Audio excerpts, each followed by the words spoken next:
Hey there, greetings everyone, and welcome back to another episode of Plan B Success. We have Felix Velarde with us today, all the way from London, UK.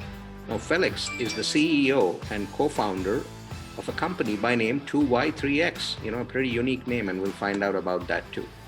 But before we get into the episode, let's welcome Felix. Felix, welcome to the episode. Great to be here, Rajiv. Thank you very much for having me on. Absolutely, our pleasure. So, in your words, tell us a little bit about yourself. Well, I'm completely accidental. Nothing quite worked out the way that it was supposed to work out. And I love my life. I'm an extremely lucky and happy man. I guess I was supposed to go to university and that didn't happen because I don't know. I discovered that when I was at school and at college that I quite enjoyed partying. And so I went off and partied instead. And then I found myself having this weird kind of, got trained as a salesman, then became a barman, then, I don't know, traveled around a bit. And nobody would give me a job that I could keep because I was rubbish.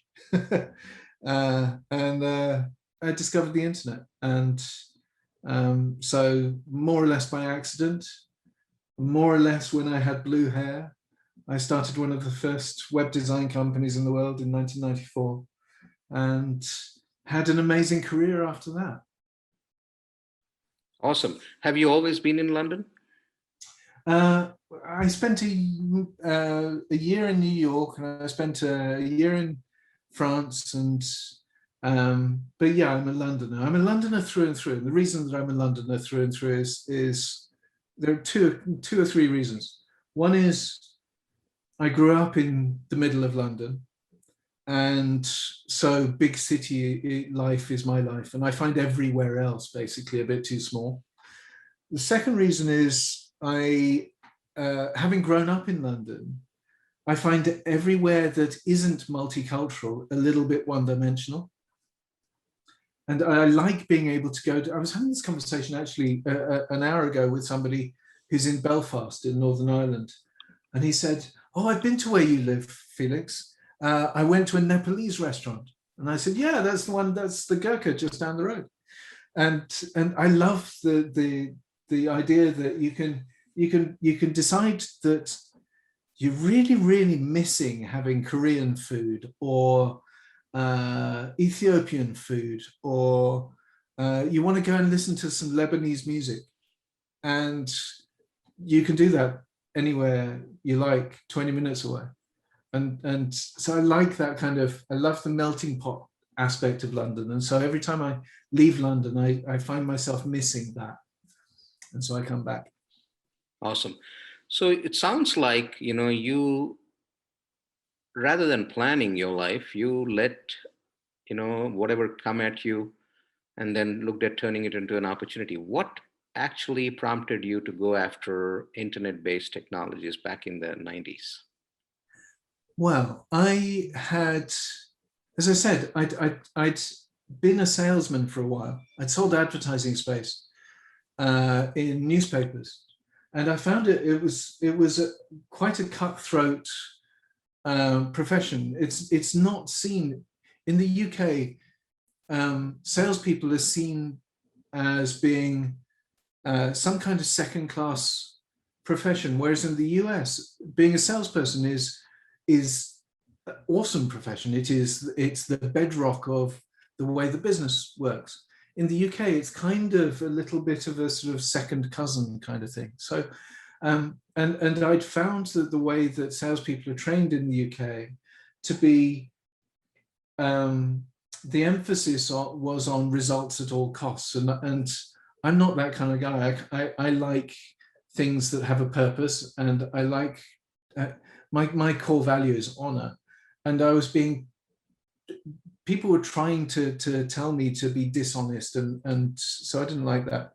Anyway, so I then got away from the sales profession, and I'd fallen into something called Prestel, which was a walled garden. It was a precursor of the web.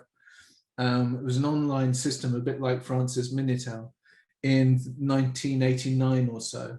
And then about 4 years later, the World Wide Web was switched on, by which time I was already socializing on the internet, on news groups and in different spaces. And so I was having sort of conversations with people on the other side of the world that were facilitated by a modem. And when the web came along and I was looking for something to do, I was desperate for something to do, and I didn't really want to work for anybody else. And I was a bit of a rebel, and I just realized that the web gave businesses the opportunity to remove the salesperson from a transaction process and actually put the power into the hands of the buyer, not in the hands of the salesperson. And if you could take out the salesperson from a process, you'd get a more honest transaction where people didn't feel like they were being pressured into making a purchase decision, but were making it because they'd been given a set of choices and they could electively follow a path. And I loved that idea. And so that was my goal for the web. And when we were a very small number of us starting things like internet marketing and social media and so on, those very, very early days were about what's become known as disintermediation, of taking away the sort of the process of persuasion and giving the choice to the consumer. And I loved that. And so that was the foundation of a lot of my businesses. And I had 6 agencies that I either sold or screwed up over a 22-year career, which by the time I finished that career, I was the CEO of an agency group. We had 12 agencies in a loose kind of collective.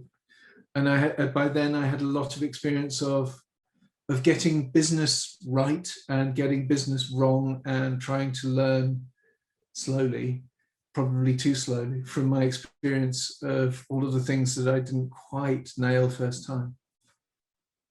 Now, do you look at 2Y, 3X as the culmination of that experience?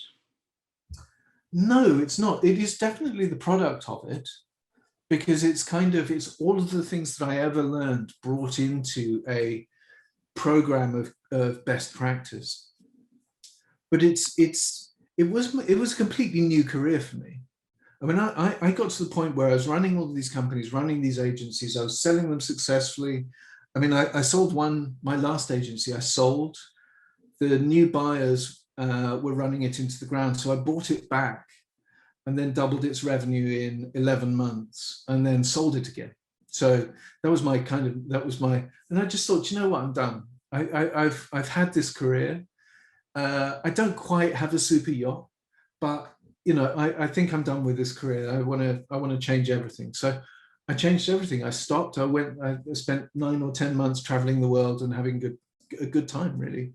And then came back and decided to put everything that I'd ever learned in my career into what's now become the 2Y3X program. And then I started working with companies that had hit a plateau. It got to a sort of a feast and famine kind of up and downy dolphin-y stage, which most companies get to at 2, 3 or 4 million revenue. And started working with owners and superstars in their businesses to get them past that blockage, to get them through the transition that is required in order for you to scale fast. And then that became the 2Y3X program. 2Y3X stands for 2 years, 3X, 3 times revenue, because it turned out that, in fact, every single company that I worked with up until COVID would double its revenue in 2 years. And most of them would get close to, if not actually hitting, 3 times revenue. And the ones that failed to even double only failed because they got sold, usually for a huge premium. So I spent 5 or 6 years testing the 2Y3X program, making a few millionaires out of clients, which is very gratifying and also slightly irritating at the same time, and honing the program and making certain that it worked and that was in itself scalable. So when you look back at your career, in the 22 years that you spent doing what you did, And then the evolution of internet, so to speak, right? From .com to social media, now machine learning, and all the other stuff, artificial intelligence and stuff, Yeah. virtual reality and all. What do you make of these changes, or how things have been evolving over the years? I, none of the tech has actually changed since day one. So I remember going to see a demo of virtual reality in probably 92 or 93, and having a huge, great headset on my head that made me look like an alien from a really bad sci-fi movie, and thinking it was a marvel. And it's still slightly too rudimentary, and it's still not quite immersive enough, but it's still cool and good. And I'm still waiting for, for it to be truly, sort of incredibly high definition and perfectly real. I want it to be a bit like, what's the movie? Ready Player One. Yeah, I'm waiting for it to be that perfect. But more or less, it hasn't really changed. Certainly in the resolution has got better, but that's all. So that hasn't changed in the last, 30 years. Social media, I was one of the people who created the templates for user-generated content, and some of the templates for things that, that I was involved in a website. I created a website with my business partner, Jason Holland, that became one of the world's 10 most influential websites, and was the precursor to YouTube. So I know a lot about social media, but that hasn't changed. The thing about social media that is a surprise is how vacuous and vapid it is. And that's a disappointment. I thought it would be much more political and enriching and so on, and it's turned into silly memes and lots of vanity, which is a bit of a tragedy.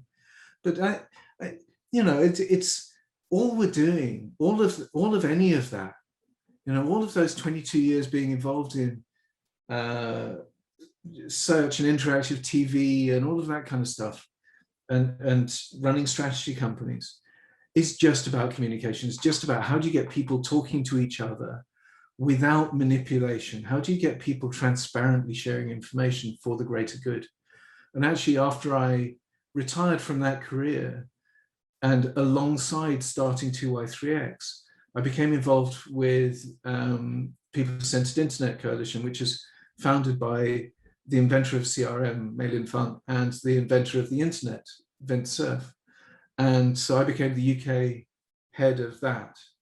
And that was fascinating, just sort of because it was going back to first principles of how do we make the internet of benefit to sub-Saharan Africa, or to people in, tribes somewhere who are starving, and only starving because they don't have information, not because they don't have the tools or the intelligence or whatever. So that was fascinating, and so I was involved with that for a few years as well.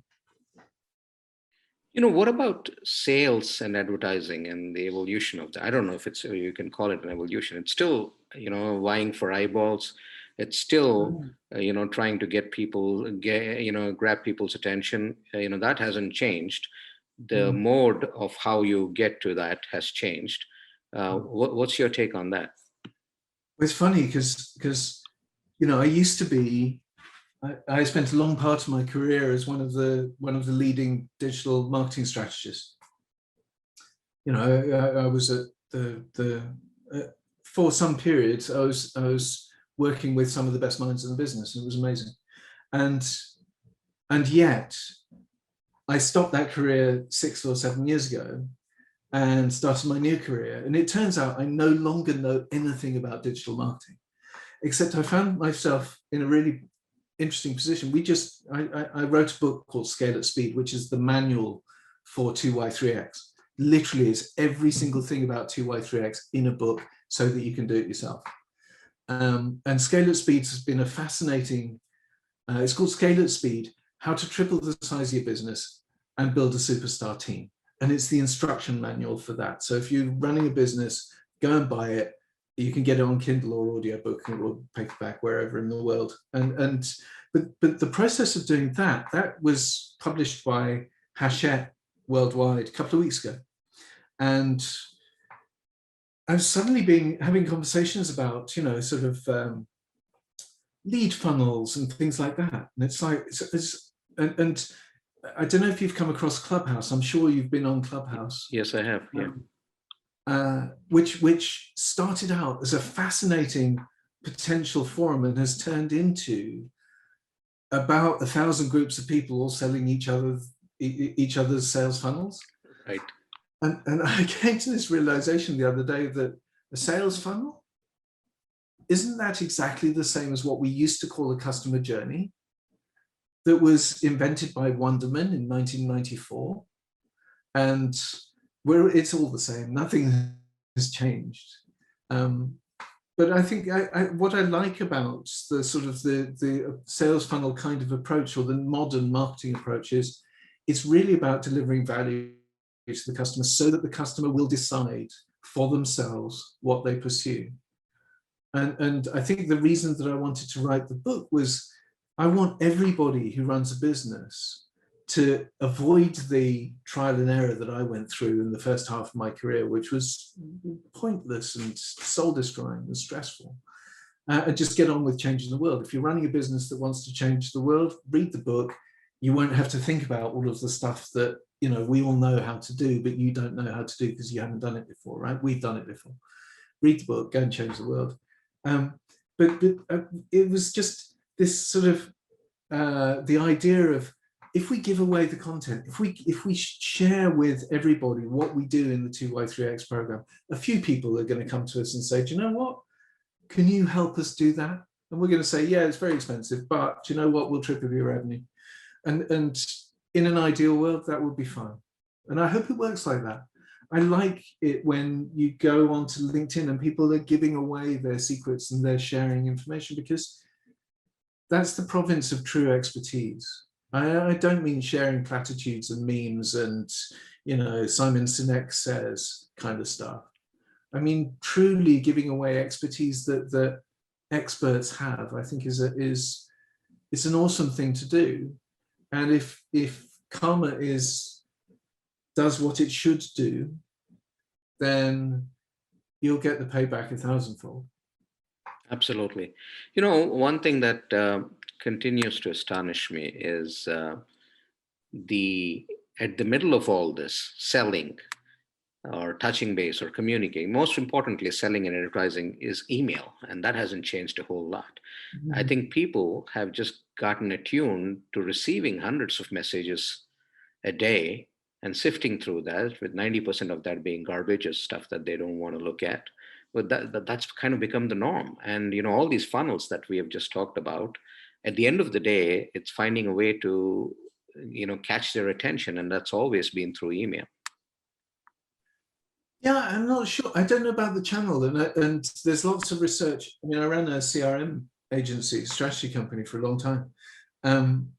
Although I have to confess, my knowledge about that industry is now 6 years out of date.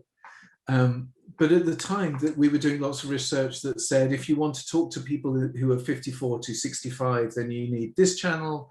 They'll probably be interested in email and news groups. If you want to get 45 to 54, then you want to be on LinkedIn, and then and you'd have different channels for different demographics and different splinter groups and interest groups. My company 2Y3X, we work a lot with creative companies and agencies and tech startups, but we also work with engineering companies. Guess what? Engineering companies don't congregate on LinkedIn, right? But they do have trade magazines, actual printed magazines that they read. And so if you want to be in the conversation, you need to be writing articles or in the conversation in those magazines. So I think there's different place for everybody. And we inevitably look through a lens that suits ourselves and our own circumstances. And it's probably, I have friends who profess to understand how TikTok works. I can't say that I understand it at all. and that they get successfully marketed to using TikTok. So, I mean, there's something for everyone, right? Absolutely. So if I were to ask you to, I don't know if it makes sense to ask, but the secret sauce of scale at speed, if you were to put it in a few words, what would you say it is? So there are three parts, I think.